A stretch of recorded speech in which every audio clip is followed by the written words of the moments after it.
I'm Emily, a 30-year-old expectant mother from Portland, Oregon. My husband, Jason, and I had been trying for a baby for nearly 3 years before we finally saw those 2 pink lines on the pregnancy test. That moment changed everything for us. After years of disappointment and fertility treatments that drained both our savings and our spirits, we were finally going to be parents. The nursery planning, the ultrasound appointments, the gentle flutter of kicks, every moment felt precious. One rainy Sunday afternoon, as Jason and I sat at our kitchen table scrolling through baby name websites, my phone lit up with Sarah's name. My older sister had always been the golden child of our family, the one who did everything first and, according to our parents, did everything right. She'd given birth to her son George 6 months earlier and had been sending daily updates and photos, each one accompanied by not-so-subtle commentaries about how I would understand once I became a mother too. "Hey Em," Sarah's voice bubbled through the speaker. "I've been thinking about your baby girl. I know you don't know the gender yet, but I had this amazing idea. What if you named her Charlotte? Wouldn't George and Charlotte be the perfect cousin pair? It's so regal, just like in Bridgerton." I sighed quietly, catching Jason's eye across the table. "Sarah, we haven't decided on names yet. We're still exploring options." I tried to keep my tone light, even as I felt a familiar pressure building behind my temples. "But Emily, it would be so perfect. George and Charlotte, like the royal siblings. Plus, the name has that vintage elegance from the show. Mom agrees it would be adorable." Of course, she'd already spoken to our mother about it. Sarah had always been strategic that way, building alliances before approaching me with her ideas. It was a pattern that had started in childhood, her suggesting what games we should play, what clothes I should wear, even who I should befriend in school. "We'll definitely consider it," I said, trying to end the conversation. But Sarah wasn't finished. "I've already started looking at matching cousin outfits. I found these adorable sweaters that say royal cousins with crowns. George is going to be such a good big cousin to little Charlotte." After the call ended, Jason placed his hand over mine. "You know we don't have to name our baby anything we don't want to, right?" His eyes, kind and understanding, met mine.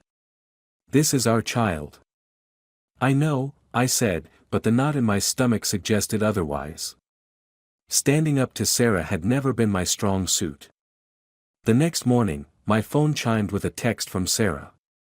It was a photo of a wooden name plaque that read, "Charlotte," in elegant, swooping letters. "Just saw this and couldn't resist. It'll look perfect in the nursery." Before I could respond, another message appeared. "I've also ordered a custom blanket with the name. Early baby gift." Over the next few weeks, Sarah's campaign intensified. She created a Pinterest board titled Charlotte's Nursery Ideas, and shared it with me, our mother, and even Jason's mother. She sent daily texts with the name Charlotte written in different fonts and styles. When we met for coffee, she casually mentioned that she'd told several of our mutual friends about baby Charlotte. "Sarah, please stop," I finally said one afternoon, my patience worn thin after receiving a onesie with Charlotte embroidered across the front. "We haven't decided on a name yet, and honestly, it feels like you're trying to make this decision for us." "I'm just excited for my niece," Sarah responded, her voice taking on the hurt tone she'd perfected over the years. "I thought you'd appreciate my enthusiasm. You've always been so indecisive about everything. Remember how Mom had to help you choose your college major?" That familiar shame washed over me, the feeling that I wasn't capable of making my own decisions, that I needed Sarah's guidance. It was a dynamic she'd cultivated our entire lives, positioning herself as the wise older sister while subtly undermining my confidence. At our baby shower the following weekend, Sarah arrived with a large gift-wrapped box. As I opened it in front of our friends and family, I found a handmade quilt with Charlotte Rose stitched in the center, surrounded by embroidered flowers. "Do you love it?" Sarah beamed, as guests murmured appreciatively. "I spent weeks making it." "Charlotte Rose, isn't that just perfect?" Rose was Grandma's middle name, so it has family significance too. I felt everyone's eyes on me, waiting for my reaction. The room seemed to shrink, and the quilt felt heavy in my hands. It's beautiful, I managed, but Sarah, we haven't. Oh, Emily's just being modest, Sarah interrupted, addressing the room. She texted me last week saying they were leaning toward Charlotte. I hope I didn't spoil the surprise. I stared at her in disbelief. That was a blatant lie. Jason's hand found my shoulder, steadying me. Actually, he said, his voice calm but firm, we're still considering several names. The quilt is beautiful, Sarah, and we appreciate the thought, but we'll be making our decision privately. Sarah's smile faltered for just a moment before she recovered. Of course, of course. It's just such a perfect name, I got carried away. She laughed, winning back the room. Later that night, as I recounted the incident to my best friend Megan, she frowned. Emily, this isn't normal. Sarah's not just being enthusiastic, she's trying to control your life again. Remember when she coincidentally applied to the same graduate program as you, then convinced you to withdraw your application because it wasn't right for you? I hadn't thought about that in years. Or about how Sarah had introduced me to her boyfriend's friend in college, insisting we were perfect for each other, only to suddenly decide he wasn't good enough for me when things started getting serious. Or how she discouraged me from taking that job in Seattle, saying I'd never survive in a big city, right before applying for a position there herself. She's always done this, Megan continued. She builds herself up by making you doubt yourself. And now she's trying to name your baby. The truth of Megan's words settled in my chest. For years, I'd interpreted Sarah's behavior as protective, even loving. But looking back, I could see the pattern of control, the subtle ways she'd shaped my life to orbit around hers. That night, I couldn't sleep. As I felt my baby girl, yes, we'd learned it was a girl at our last ultrasound but had kept it private, kick inside me, something shifted. This wasn't just about me anymore. I had to protect my daughter, too. I needed to break this cycle. The next morning, I called my mother, hoping for support. Mom, I need to talk to you about Sarah and this baby name situation. Oh, Emily, my mother sighed. Sarah's just excited. You know how she is, she goes overboard with enthusiasm. Charlotte is a lovely name. What's the harm in making your sister happy? Because it's not her child, I said, my voice stronger than I expected. And this isn't just about a name. It's about Sarah always needing to control my life. That's a harsh accusation, my mother responded, her tone cooling. Your sister has always looked out for you. She's more experienced now as a mother. Maybe you should listen to her. I ended the call feeling more alone than ever.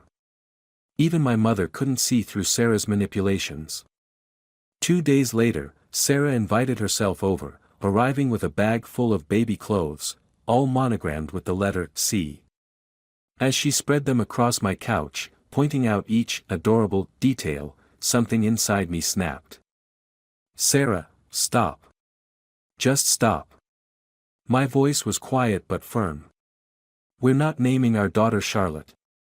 Sarah froze, a tiny cardigan dangling from her fingers. What? Jason and I have decided on a name. We're naming her Lily. Lily Grace. Lily? Sarah repeated, as if the name tasted bitter on her tongue. But that doesn't go with George at all. And it's so common. Charlotte is classic, sophisticated. Lily was my husband's grandmother's name, I said, though I owed her no explanation. We love it, and it's our decision. Sarah's face darkened. You're making a mistake. Everyone already knows her as Charlotte. I've told all our family, our friends. You had no right to do that, I interrupted. This is exactly the problem, Sarah. You don't respect my boundaries. You never have. Boundaries? Sarah laughed, but there was no humor in it. We're sisters. We're supposed to be close, to share everything. But ever since you met Jason, you've changed. He's turned you against me. This isn't about Jason. This is about you trying to control my life, my choices, even my baby's name. And I'm done letting you do that." Sarah stood up, gathering the baby clothes roughly. "Fine. Name her whatever you want. But don't come crying to me when you realize you've made the wrong choice. You always do, Emily. You always need me to fix your mistakes." As she stormed out, slamming the door behind her, I expected to feel guilty or sad. Instead, I felt lighter than I had in years. Over the next few weeks, Sarah launched what could only be described as a campaign against my choice. She called our relatives, telling them I was being hormonal and impossible. She posted passive-aggressive comments on social media about certain people who rejected family traditions. She even sent Jason a long email explaining why he should talk some sense into me. But for the first time in our relationship, her tactics weren't working. The more she pushed, the more resolved I became. I began to see our entire history in a new light, how she'd always positioned herself as my protector while simultaneously ensuring I remained dependent on her guidance. As my due date approached, Sarah's attacks intensified. At a family dinner, she brought up my rebellious phase in high school, describing in exaggerated detail how she'd saved me from making terrible decisions. She recounted times she'd stepped in when I was struggling, at work or in relationships, all stories that portrayed me as incompetent and her as my savior. I listened quietly, watching the faces of our family members. Some nodded along with Sarah's narrative, having heard her version of events for years. But others looked uncomfortable, perhaps seeing the manipulation for the first time. When Sarah finally paused for breath, I spoke. "It's interesting how different our memories are. The rebellious phase you're describing? That was when I joined the debate team instead of following you into cheerleading. The terrible work decision was when I accepted a promotion you thought should have been yours. And that relationship you saved me from was with someone who encouraged me to pursue opportunities that didn't include you." The table fell silent. Sarah's face flushed red. "Emily, you're twisting everything. I've only ever wanted what's best for you." "No," I said gently. "You've wanted what's best for your relationship with me. There's a difference." That night, I received a flood of texts from Sarah, alternating between angry accusations and tearful pleas. She claimed I was destroying our sisterhood, breaking our parents' hearts, ruining the relationship between our children before it even began. The old Emily would have apologized, backtracked, found a way to smooth things over at her own expense. But I deleted the messages without responding. 3 weeks later, in the early hours of a Tuesday morning, Lily Grace came into the world after 18 hours of labor. She was perfect, a head full of dark hair, her father's chin, and what I was certain was my grandmother's nose. As I held her against my chest, feeling her tiny heart beat against mine, I knew we'd given her the right name. Jason texted our families to announce Lily's birth. My parents arrived first, my mother's eyes filling with tears as she held her granddaughter. "She's beautiful, Emily. And Lily suits her perfectly." Sarah didn't come to the hospital. Instead, she posted a black and white photo of her son George on Instagram with the caption, "Some bonds can never be broken, no matter how others try to rewrite family history. #loyalty matters #bloodisticker." When we brought Lily home, a package was waiting on our doorstep. Inside was the quilt Sarah had given me at the baby shower, only she'd removed the embroidered Charlotte rose from the center, leaving an ugly, frayed hole in the fabric. Pinned to it was a note, "Since you've decided to tear apart our family, I thought this was fitting." I should have been hurt, but instead, I felt something close to relief. Sarah had finally revealed herself, not just to me but to anyone who might see the pettiness of her gesture. Over the next few months, Sarah continued her campaign, telling family members that I'd changed after becoming a mother, that I was excluding her from Lily's life out of spite. She posted cryptic social media messages about toxic family members and the pain of rejection. She even started a family group chat, pointedly excluding Jason and me, where she shared photos of George with captions like, "Missing his cousin who he'll probably never really know." But her tactics were losing their power. Our parents, seeing her behavior, began to question the narrative she'd built over the years. Friends who had once unquestioningly accepted her version of our relationship started reaching out to me directly, curious about the other side of the story. As Lily's first birthday approached, I decided it was time to end the stalemate. I sent Sarah an invitation to Lily's small celebration, along with a handwritten note. Lily would love to meet her Aunt Sarah. No expectations, no pressure. Just family. Sarah didn't respond until the day before the party. Her text was short, "I'll be there. George is excited to meet his cousin." When she arrived, there was an awkward moment as we faced each other for the first time in nearly a year. She looked the same, but somehow smaller than I remembered, less intimidating. "Thank you for coming," I said, meaning it. Sarah nodded, her eyes moving to where Lily sat in Jason's lap. "She looks like you," she admitted quietly. "Would you like to hold her?" Something flickered across Sarah's face, surprise, perhaps, or relief. She nodded again. As I placed Lily in her arms, I saw the moment my sister had to confront a simple truth: this was Lily, not Charlotte. My daughter, not an extension of her vision for our family. A separate person with her own identity. "Hello, Lily," Sarah whispered, and there was a gentleness in her voice I hadn't heard in years. The party wasn't perfect. There were still moments of tension, undercurrents of the year's estrangement.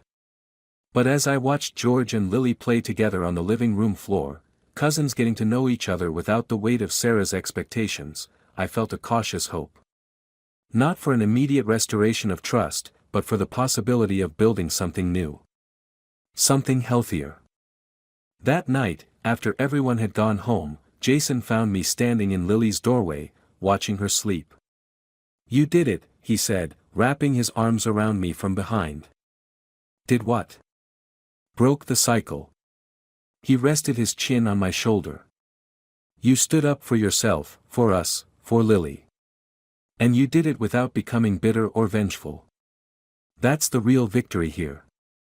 I leaned back into his embrace, thinking about Sarah, about our complicated history and uncertain future. The road ahead wouldn't be easy. Real change never is. Sarah might never fully relinquish her need for control, and I might always carry the scars of our past dynamics. But watching my daughter sleep peacefully in a room that was entirely her own, not a shadow of someone else's expectations, I knew I'd made the right choice. In standing my ground, I'd not only protected Lily's identity but reclaimed my own. And that, perhaps, was the most powerful form of revenge, not destruction, but reconstruction. Building something stronger from the ruins of what had been broken.